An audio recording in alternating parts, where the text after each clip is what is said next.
Dear student, your warmly welcome. आज हम सब अध्याय 11 वृत्तों से संबंधित क्षेत्रफल का अध्ययन करेंगे। आज हम सब भाग 1 का अध्ययन करने से पहले इसमें उपयोग होने वाले फार्मूले का अध्ययन कर लेते हैं। सबसे पहला फार्मूला है हमारा वृत्त की परिधि। वृत्त की परिधि जैसा कि आप जानते हैं कि वृत्त के चारों तरफ जो गोल रेखा होती है क्या कहलाती है? वृत्त की परिधि निकाल होती है। अगर हमको वृत्त की परिधि ज्ञात करनी है तो हम क्या करेंगे? 2 पाई आर का इस्तेमाल करेंगे। फिर दूसरा फार्मूला है वृत्त का क्षेत्रफल। वृत्त ने कितना स्थान घेर रखा है इसका क्षेत्रफल हमको निकालना है, तो हम पाई आर स्क्वायर का प्रयोग करेंगे। चाप की लंबाई। चाप क्या होता है? वृत्त में हमने क्या किया, यहाँ और यहाँ पर हमने दो बिंदु ले लिया, तो ये वृत्त का क्या हो गया? चाप हो गया। ये चाप वृत्त के केंद्र के साथ में कितने डिग्री का कोण बनाता है, इसको हमको देखना है। अगर हमको इस चाप की लंबाई निकालनी है, लघु चाप, इसमें ये इतना लघु चाप हो गया और ये इतना क्या हो गया? दीर्घ चाप हो गया। अगर लघु चाप की लंबाई निकालनी है तो हम देखेंगे यहाँ पर कितने डिग्री का कोण बन रहा है। मान लो यहाँ पर हमारा 60 डिग्री का कोण बन रहा है और इस चाप की लंबाई निकालनी है, तो हम फार्मूले का प्रयोग थीटा की जगह पर हम 60 डिग्री रख देंगे और 2 पाई आर लगा देंगे, जहां आर क्या होती है? वृत्त की त्रिज्या, जैसा आप जानते ही हैं।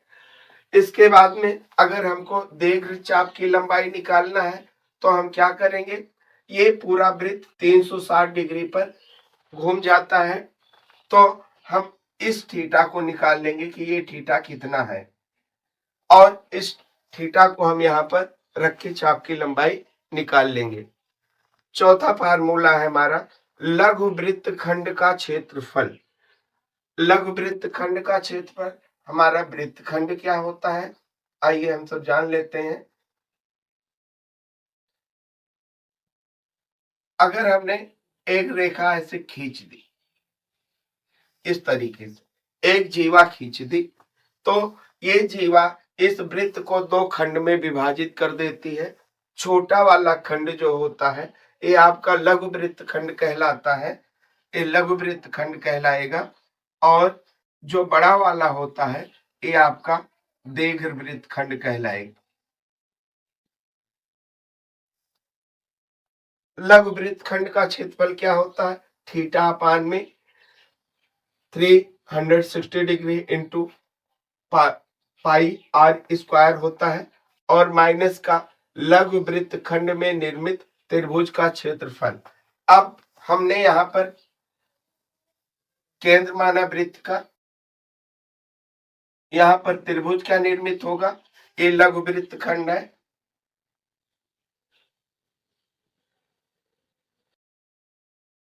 इससे हमारा एक त्रिभुज निर्मित होगा।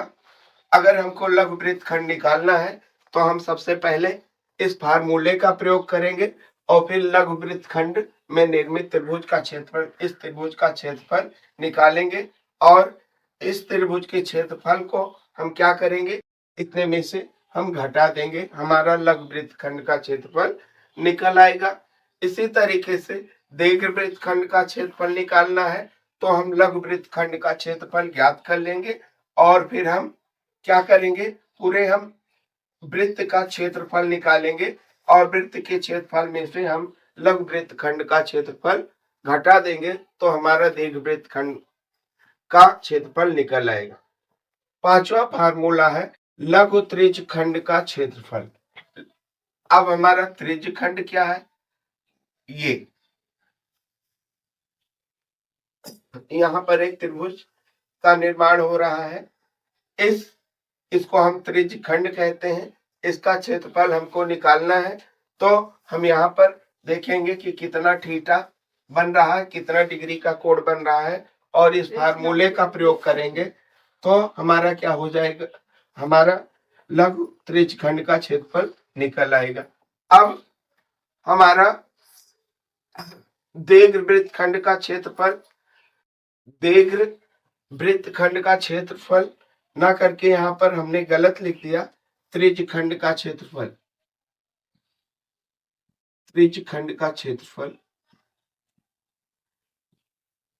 निकालना है। ये बड़ा सा त्रिज्यखंड है, इसका क्षेत्रफल निकालना है। सबसे पहले हम क्या करेंगे, पूरे वृत्त का क्षेत्रफल निकालेंगे और फिर माइनस कर देंगे।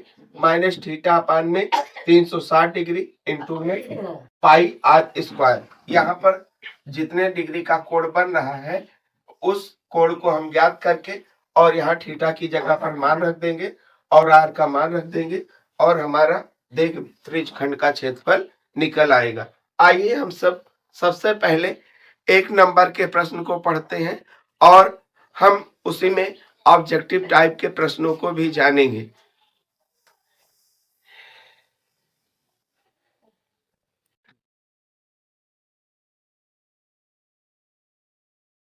एक घड़ी की मिनट की सुई 8 सेंटीमीटर लंबी है। 5 मिनट में मिनट की सुई द्वारा बनाए गए त्रिज्यखंड का क्षेत्रफल होगा। हमने यहाँ पर एक घड़ी बनाई है। घड़ी में हमने आपको दिखाया है 12, 3, 6 और 9 और इसके बीच में सब में क्या होगी, दो दो संख्याएं भरी जाएंगी, जैसा कि आप सब घड़ी में जानते हैं। अगर मिनट की सुई यहाँ पर है 6 पर, ये 8 सेंटीमीटर लंबी है और 5 मिनट में ये 7 पर आ जाती है। तो हम सबसे पहले इस त्रिज्यखंड के अंतर्गत निर्मित कोण ज्ञात कर लेते हैं। कोण ज्ञात करने के लिए हम क्या करेंगे, जैसा कि हम जानते हैं ये मिनट की सुई जब यहां से घूमते हुए 6 से घूमते हुए पुनः 6 पर आ जाएगी तो 360 डिग्री का कोण बनाएगी। तो 5 मिनट में कितने डिग्री का कोण बनाएगी, तो हम यहाँ पर लिखेंगे मिनट की सुई द्वारा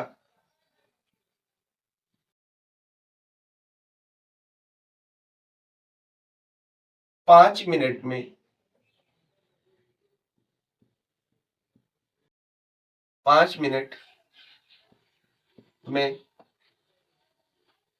निर्मित 5 मिनट में निर्मित कोण थीटा बराबर कितना हो जाएगा, 360 डिग्री और बटे का कितना, 12। जैसा कि हमने आपको बताया कितने खाने होते हैं, 12 खाने होते हैं। तो हमारा कितना हो जाएगा, 12 × 36 बराबर में थीटा कितना हो जाएगा, थीटा बराबर 30 डिग्री निकल।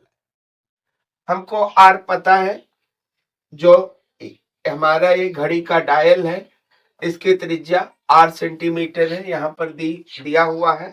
अब हम निकालेंगे। अतः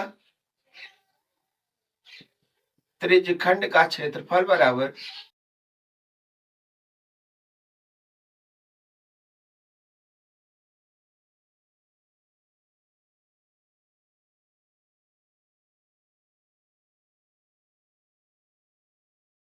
थीटा अपान में 360 डिग्री और इंटू में पाई आर स्क्वायर। थीटा का मान कितना है, 30 डिग्री है। 360 डिग्री, पाई का मान हम 22/7 रख सकते हैं या 3.14 रख सकते हैं। हम यहाँ पर पाई का मान कुछ नहीं रखेंगे क्योंकि आर का मान नहीं दिया हुआ है, तो इसलिए हम आंसर को हम पाई और आर के पदों में ही निकाल देते हैं। यहाँ पाई कर दिया और यहाँ पर आर स्क्वायर कर दिया। इसको काट दो, एक कम और एक कितना हो जाएगा हमारा, 12 हो जाएगा। बराबर में हमारा 1/12 गुणे में पाई आर स्क्वायर, या इसको ऐसे भी लिख सकते हो पाई आर स्क्वायर और बटे में 12। क्षेत्रफल निकल रहा है तो हम क्या लिख देंगे, सेंटीमीटर स्क्वायर। यही हमारा आंसर हो जाएगा। अगर यहाँ पर घड़ी की सुई की लंबाई दी हुई होती तो वही हमारा एक घड़ी का डायल की त्रिज्या हो जाती, वहां पर हम आर का मान रखते और पाई का मान रख के इसका हम संख्यात्मक मान भी ज्ञात कर सकते थे। आइए दूसरे प्रश्न पर। आर त्रिज्या के एक वृत्त के कोण थीटा वाले त्रिज्यखंड के संगत चाप की लंबाई है। यहाँ पर एक हमारा त्रिज्यखंड है जिसका कोण हमारा थीटा है और इसकी त्रिज्या आर है। हमको इस चाप की लंबाई निकालनी है। इस चाप की लंबाई कितना होगी, तो आइए हम सब निकाल लेते हैं। लिखेंगे संगत चाप की लंबाई बराबर संगत चाप की लंबाई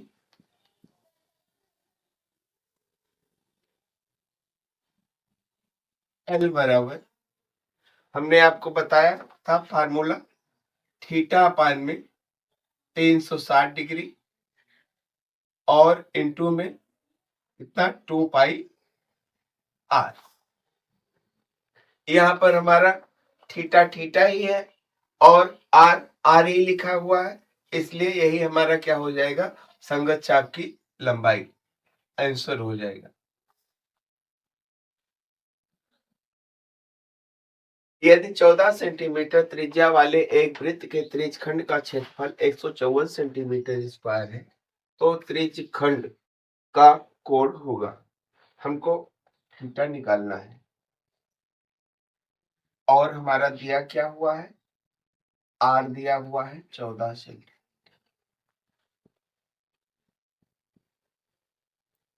और त्रिज्यखंड का क्षेत्रफल हमारा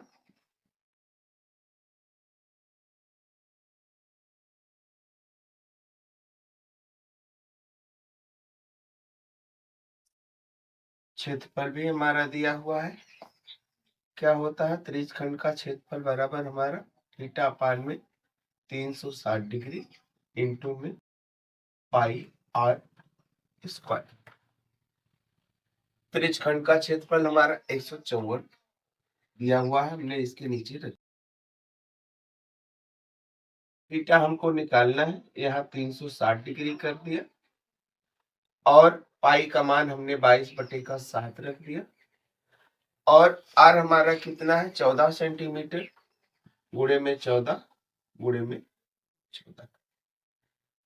अब हमको थीटा निकालना है तो हम क्या करेंगे, थीटा बराबर में देखिए आप थीटा के साथ में क्या क्या गुणा करेगा, थीटा के साथ में 22 गुणा करेगा और 14 14 गुणा करेगा, तो ये इतनी यूनिट हमारी भाग देने के लिए किसको जाएगी, 154 और 360 और 7 को।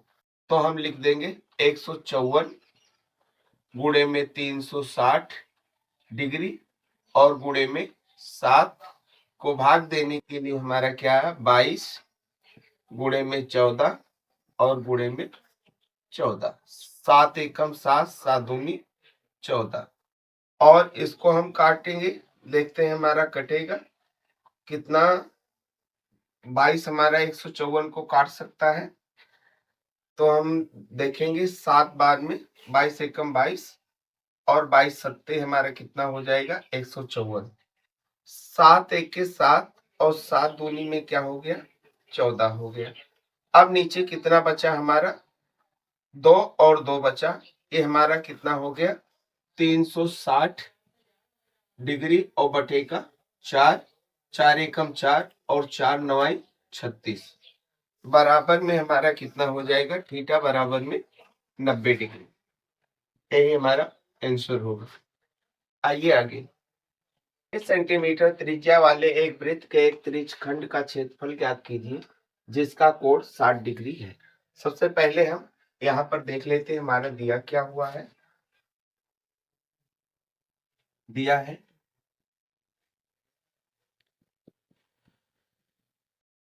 थीटा बराबर 60 डिग्री दिया हुआ है, आर बराबर हमारा 6 सेंटीमीटर दिया हुआ है। पाई का मान हम सब जानते हैं 22/7 होगा। हम लिखेंगे फार्मूला, त्रिज्यखंड का क्षेत्रफल बराबर